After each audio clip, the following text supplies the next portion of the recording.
What's up, Stat Fam? We told you we was coming back with another. We got Danny Manning on Larry Bird, Charles Barkley, Jason Kidd, and Kevin McHale, and more.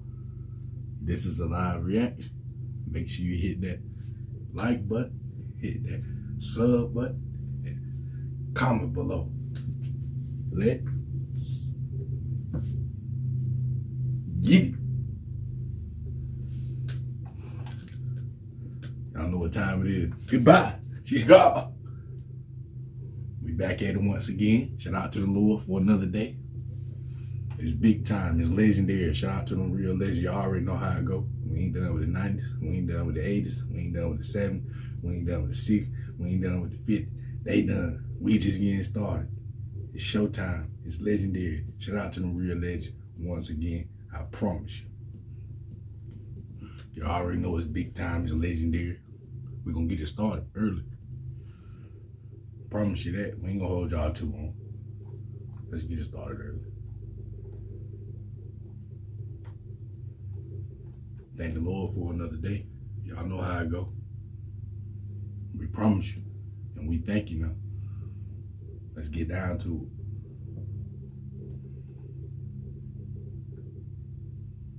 it. You know it?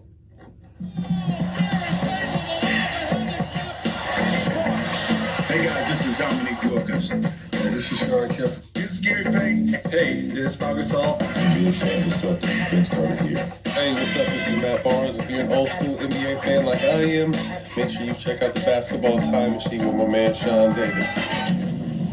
Salute Sean David. Hello, good day, everyone. Welcome back to the show. I'm Sean David. Thanks for tuning in. Let's talk some old school basketball.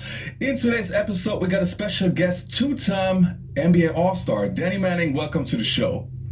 Thank you for having me. Really? Now, Danny, usually my first question is basically always the same question. I always tend to ask my guests, what players did you admire before your NBA days? But with you and your playing style, especially with your size, I think I know who you idolized, but still I want to hear from you. Who were the players that you were looking up to when you were a kid?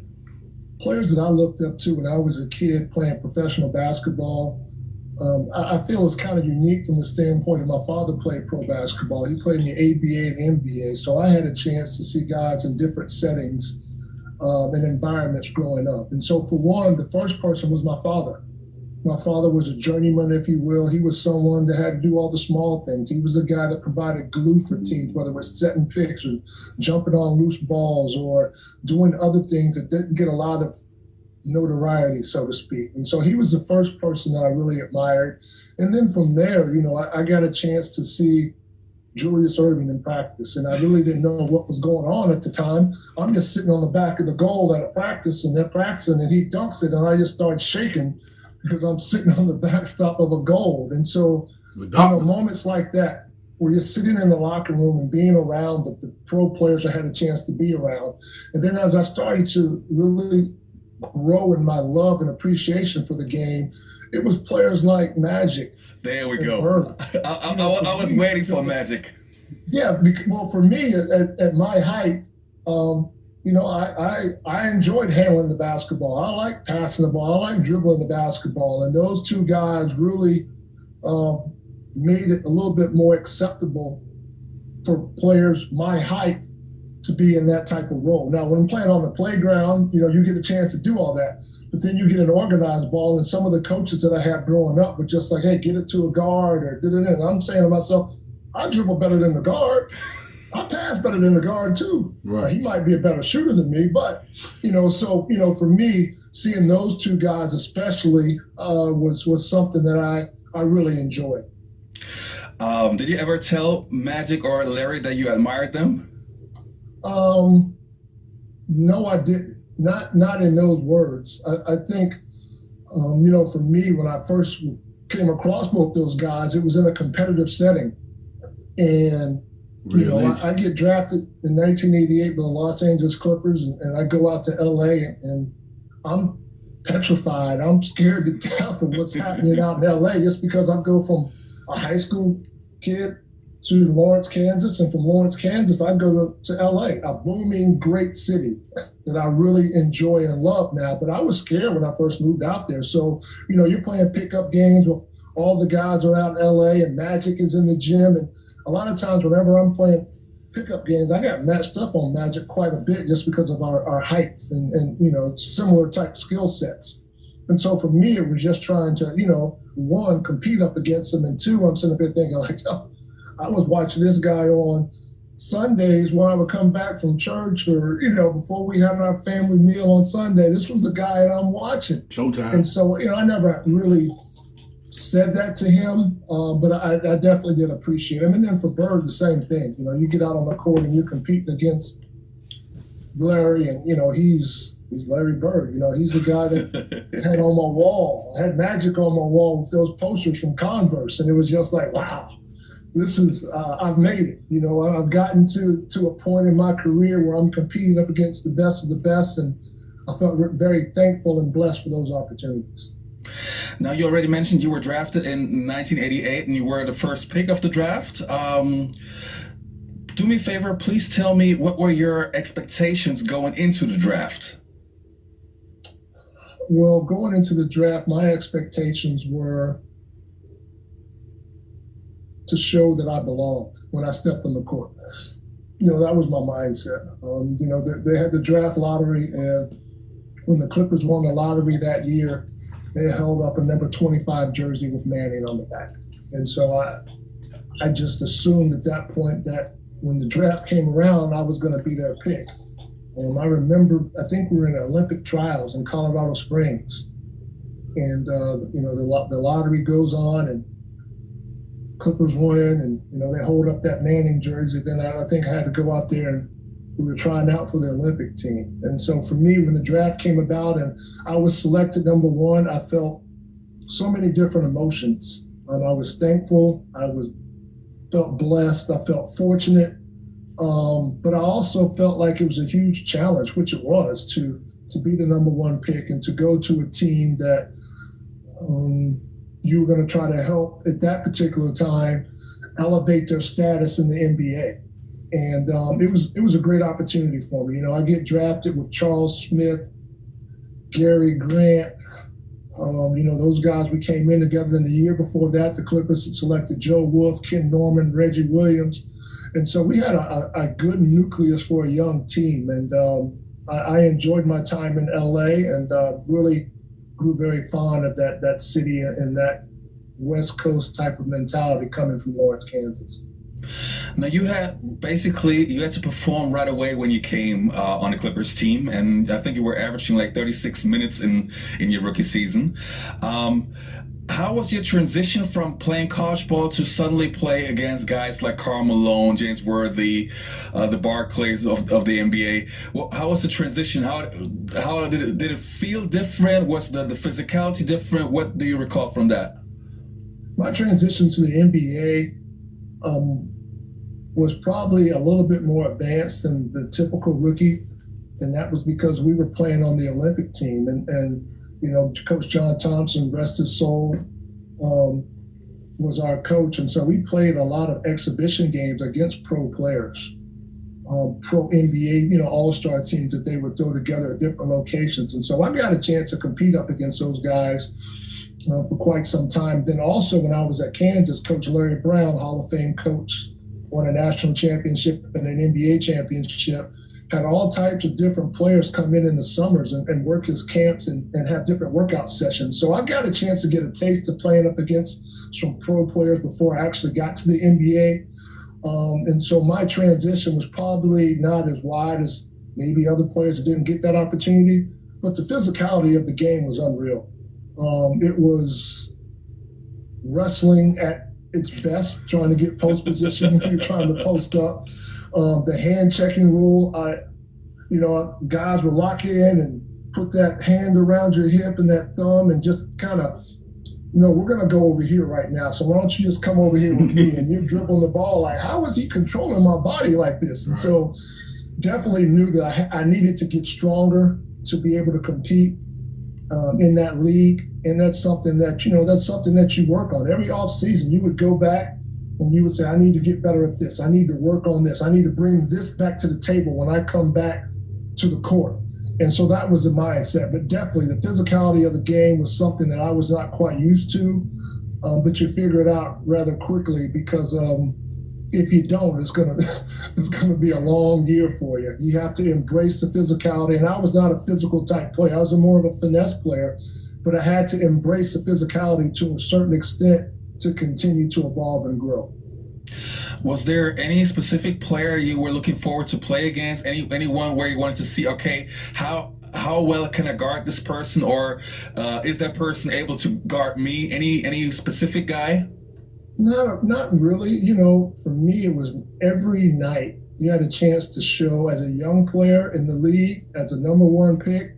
I want to show I belong in this league. I want to help my team win and be successful, but I also want my opponents to know when this game is over. I want to be able to look at them and have them look at me and go, okay, I got respect for that man's game. And so that was the mindset for me, you know, just making sure that whatever I was doing to the best of my ability and trying to help my team win, but also letting my opponents know that I was going to be able to hold my own on most nights. And that's not always the case in the NBA, because there's some nights you're going to play up against a great player and it's just not going to be your night. You know, and it happens. Real hoop. And, you know, I realized that my very first game in the NBA.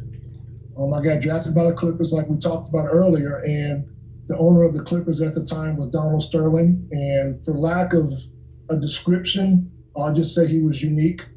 And so I didn't come to a contract agreement until right before the start of the season. Mm-hmm. The day before the first game, I'm working out. I'm not in LA. I fly to LA. I take my physical. I go to the gym. And I played my first game without a practice. And that was a traumatic experience in itself, because I had the rude awakening of trying to guard Eddie Johnson from the Phoenix Suns. Mm. And Eddie was a knockdown shooter, tremendous footwork, smart player. And you know, for the life of me, I'm trying to figure out, how do I get around this pick? How do I guard this guy? Because no matter what I was doing, he was finding a way to get open. And so for me at that point forward, it's just like, okay, welcome to the NBA. Let's figure it out. So night in and night out, you had a great challenge. And it was to show that you belong. And also you didn't want anybody to go for a career high on you. That was probably the biggest thing defensively. You didn't want to be in that tagline or be in his bio in that regard. Yeah, that's big time. I appreciate the honesty. That's big time. The next couple of years, you helped to turn the Clippers from one of the weaker teams into an actual playoff contender. And in 1993, I think you made the All-Star team for the first time.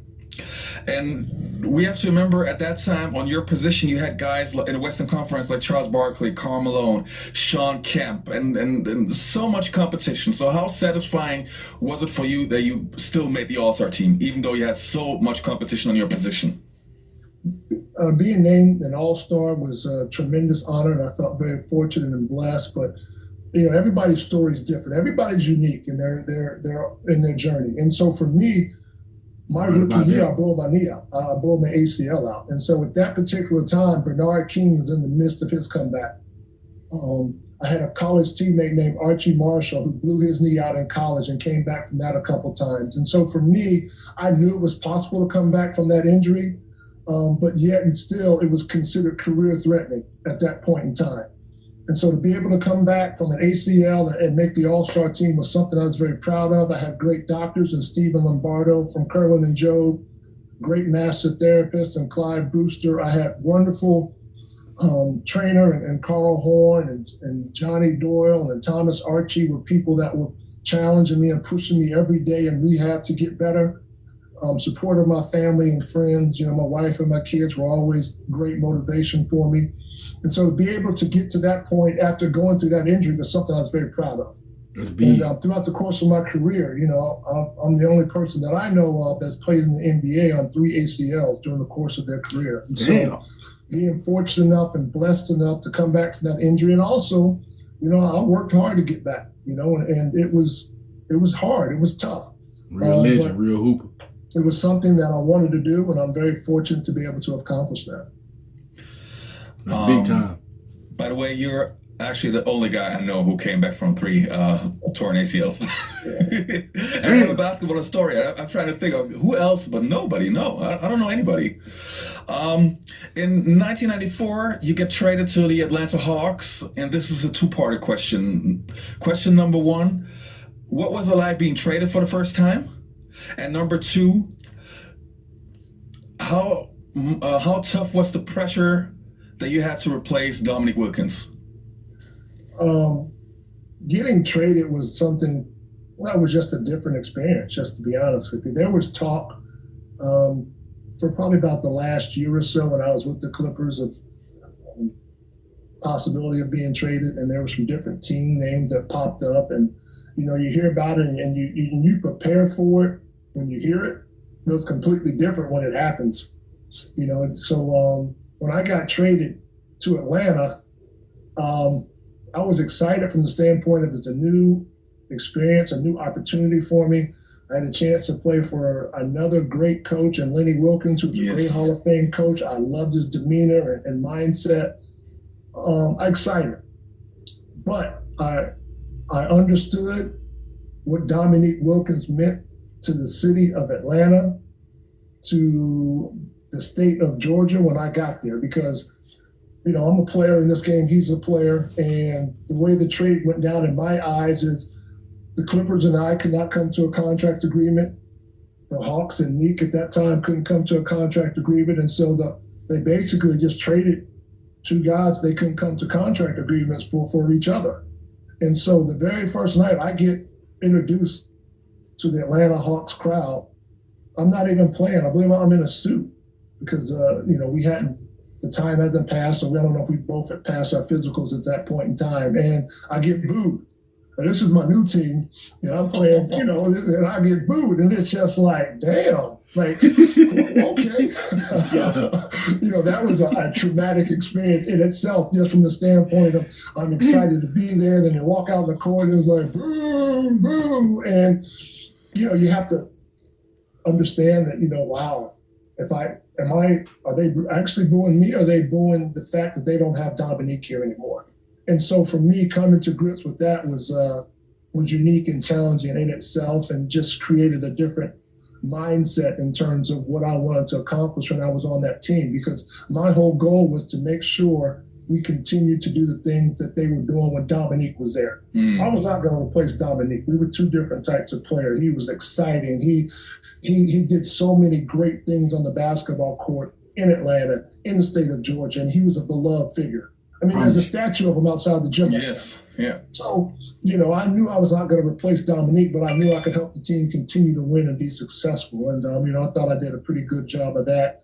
Along with the players on that team, they welcomed me with open arms, and they gave me a chance to contribute in ways that I could contribute, and not necessarily in the ways that Dominique did.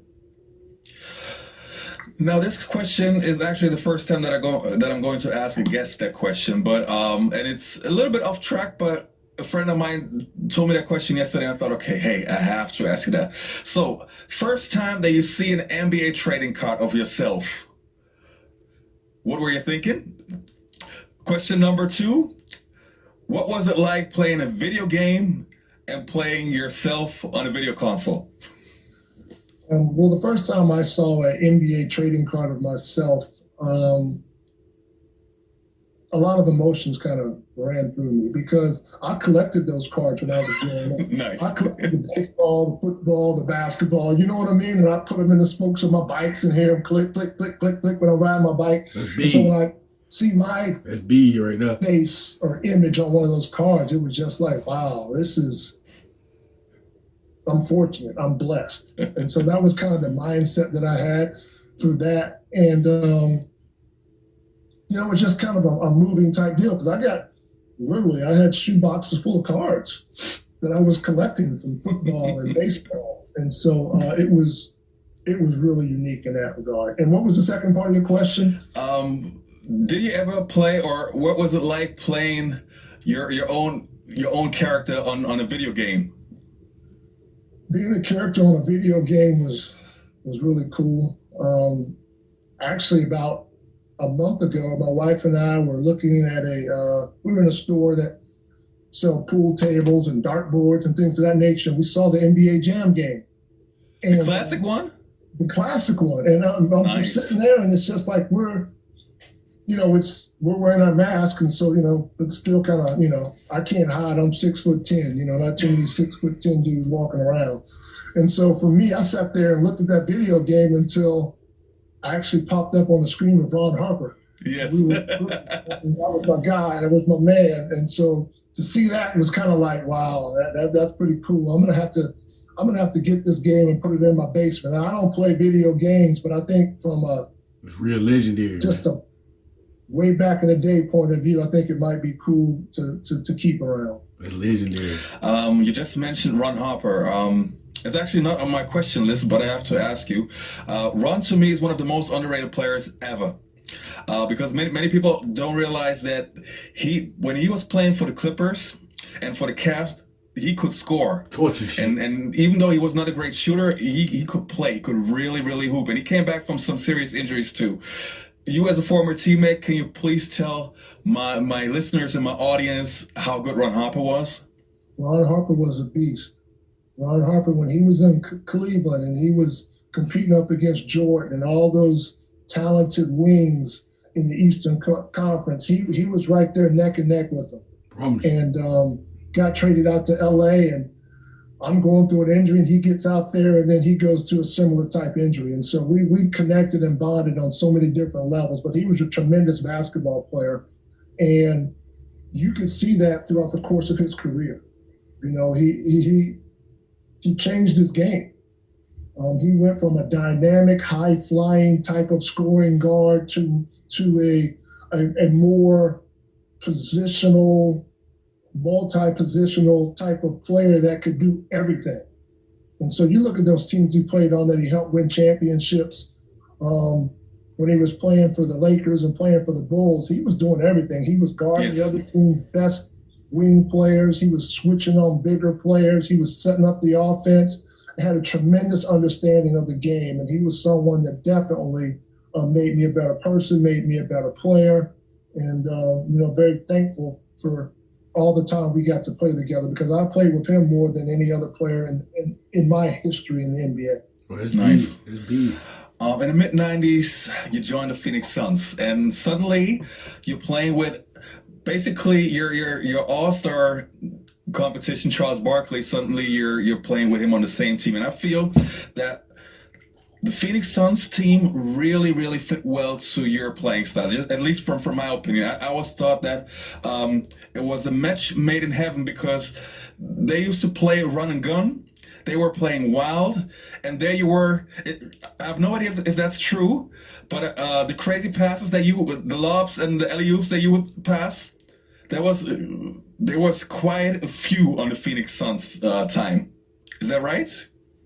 I enjoyed my time in Phoenix. For me, Phoenix was the first team that I got to choose where I wanted to play as a free agent. And I'm so thankful that I had that opportunity to play for the Phoenix Suns, to play for Jerry Colangelo, and we had a really good team. Charles Barkley, Kevin Johnson, Dan Barley, just to say, those three guys were probably the names that register the most with the Phoenix fans. And to step into that clubhouse and to play with those guys was a lot of fun. And it's something that I'm truly thankful and blessed for. And yeah, we played fast. We got up and down the court. And then throughout the course of my time there, I get a chance to play with Jason Kidd, Yes. Steve Nash, and so it was just like, wow, this is a lot of fun. I'm playing with guys that make me better. I'm playing with guys that enjoy passing the basketball, and we hit it off. And so really enjoyed my time in Phoenix.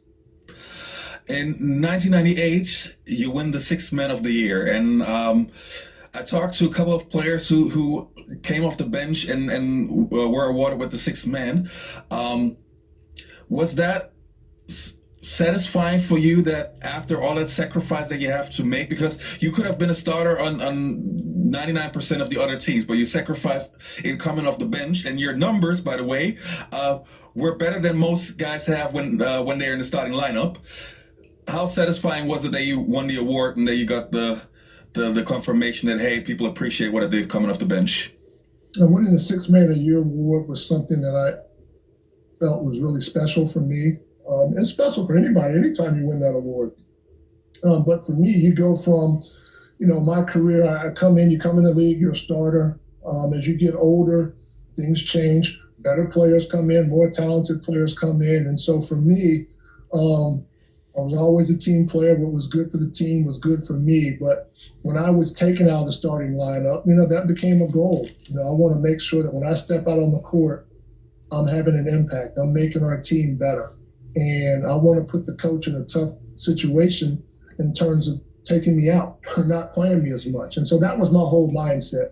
And so to be able to win that award, it's very gratifying, but it's also a team award because you don't win any individual awards in the NBA without the help of your teammates and the coaching staff and the medical staff. And so for me, I thought it was something that I was very, very happy to be a part of that, but also knew that I had wonderful people around me supporting me. All right. So again, one of those weird questions. You Googled and YouTubed yourself when last? Oh, wow. Honestly. It's been recent. It's probably been the last month or so, to be honest with you, because I was trying to get some information updated on my Wikipedia page. And so I wanted to see if that information had got updated. And so that was probably the last time I did it. But before that, I really never did that, to be honest with you. Okay, you have to check out. There's a highlight tape of you, and a pretty nice one. A lot of your crazy passes. My favorite one was I think you were playing for the Phoenix Suns, where you I think you threw an alley-oop pass. You tossed the ball just back to somebody. Antonio McDyess. Yes. Yeah. Exactly. Religion, no. Yeah, I remember that. That was one of my favorite passes. As you get older, for me, my athleticism started to leave me. And so I get past the ball on a fast break, and it's everything I can do to run it down, and I can't come to a stop. And so I kind of caught a glimpse behind me, and I knew Dice was behind me, and I knew he was showtime. Dice super athletic. Right. I'm just gonna throw it up and let's see what happens. And I threw it up, and he did the rest. He takes off and catches it and finishes on the break with a slam dunk, and it was a fun pass to see, because by the time I throw it behind my head, I get a chance to kind of turn around and see what's going to happen. And he catches it and flushes it down. So that was a fun play to be a part of. Yeah, that's one of my favorite plays of all time. Well, seriously.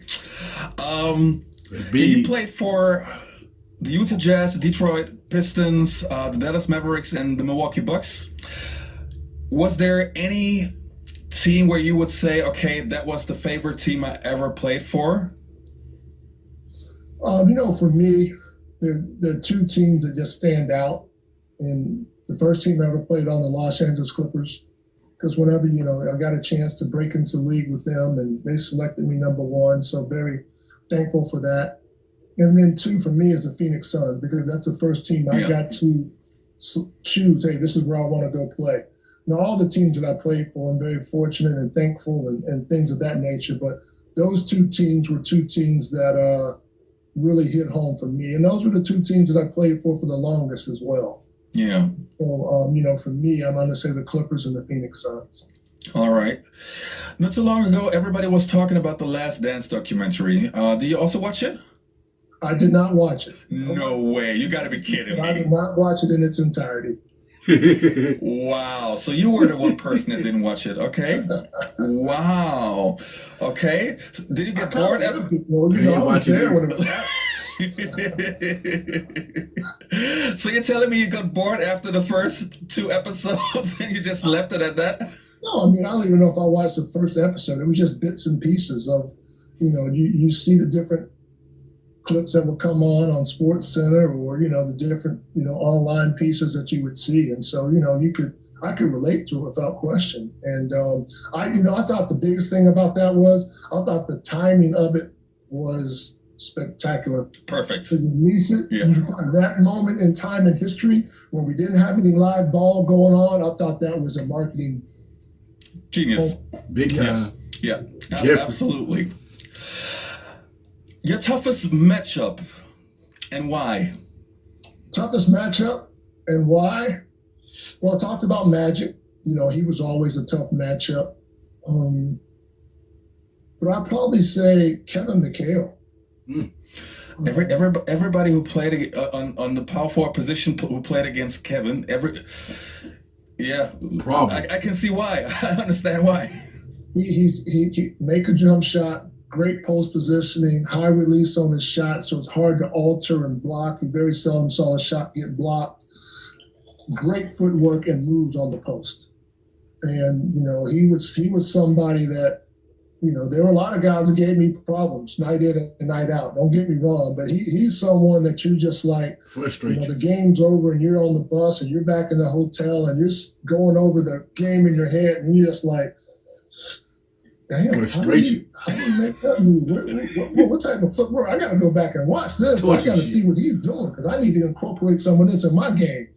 And so Kevin McHale, to me, was probably one of my toughest matchups. But like I said, every night, it was tough because you're going to, you know, I think about the Western Conference where there was the power fours out there, Derek McKee, Detlef Schrempf, you know, you move back to the East and there's Chuck Person, there's Larry Bird. I mean, night in and night out, you had to come out and bring it. And, you know, the competitive side, that was a lot of fun because you knew it was possible and capable for somebody that you're guarding to go for a career high if you don't come out and provide some type of resistance. Yeah. Now, you kept yourself quite busy after your NBA career. You've been a successful coach, but there is a current project that I wanted to talk to you about. Is it true that you will be working for ESPN to analyze college games? Is that right? That is right. I'm looking forward to being a part of the ESPN Disney family to talk college hoops, and hopefully we can get through a full season. But you know, nonetheless, I'm really excited to share my passion and share my insight about the game of basketball. And when is it starting? Well, I'll start after Thanksgiving. And, you know, right now, everything is so fluid. There's so many moving pieces. And, you know, right now, there's some games that have been canceled and some things that have been altered. And so I'll go up to Bristol and be in the studio talking college basketball after Thanksgiving. But that doesn't mean that your college career, your coaching career is over. Well, we'll see. We'll see. Okay, smart answer. This will be the first time, actually, since I started playing bitty basketball that I hadn't been part of a team, so to speak. So it's kind of a unique and different experience. And, you know, I'm taking it all in. I want to learn from all the colleagues and great people at ESPN that I'll get a chance to work with and just kind of see where it goes. I want to be involved in the game of basketball, and this is the next step for me. And we'll see how, like I said, see how it goes and see what the future holds for me down the road. Teddy Manning, it was great to have you on the show. I wish you a lot of success as a analyst. I'm pretty sure. I mean, you have so much experience. It's a good choice to have you there, and I hope I will have you on the show every once in a while. Big time, legendary once again. Learned something new today. Ain't no Danny Manning was a #1 pick. Found out something new without going to Google and typing it in. That's big time, legendary. Shout out to them real legends. I ain't know he came back from 3 ACLs. I ain't know that. Learned something new today. That was big. Promise you. Kevin McHale, you're a real legend though. Promise you. In the interview, the real legends gonna let you know who really gave him work out there. Kevin McHale, he really was torching out there now. Y'all heard what Danny Manning say. Kevin McHale was a problem, man. Frustration out there now. Promise you. Kevin McHale made you go back to the drawing board. Definitely a real legend. You definitely was a problem, Kevin McHale. I promise you that. Big Bird, Magic, changed the game. Y'all already know how I go. Goodbye. She's gone. Shout out to them real legends.